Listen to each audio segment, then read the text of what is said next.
I've got two older brothers. The youngest of three, the only girl. So it was bound to happen that I would get into sports, right? Because they were into sports, so I kind of did whatever they did because otherwise I'd get left out.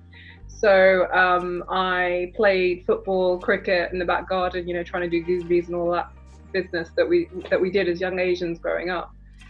And so sport became a huge part of my life. And my mom was sports president year after year back in Pakistan. Her mother was a basketball player, her father was a hockey referee, all these kind of things. So sports just sort of ran in our blood, as it were. But it was also this space where, growing up sort of in the 80s and into the 90s, in the UK, you'll know this, Ramona, and you'll feel it, that it was this really difficult time to be Asian, not white, right? It was the height of racism. And yet there was this one space where I felt that nobody seemed to care about the color of my skin, the fact that I'm a girl, the fact that I wear a piece of cloth around my head, and that seemed to be the sports space.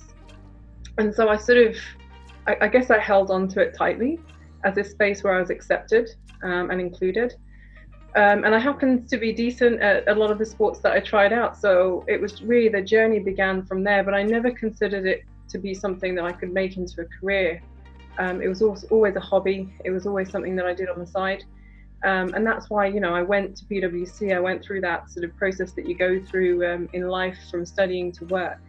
And it wasn't until I became chair of the Muslim Women's Sport Foundation in 2005, after having captained the British team, that I suddenly felt like I can give something back here. And I wanted to use the power of sport to really support other people who felt that they didn't belong and felt that sport could help them develop in any way that it could help them.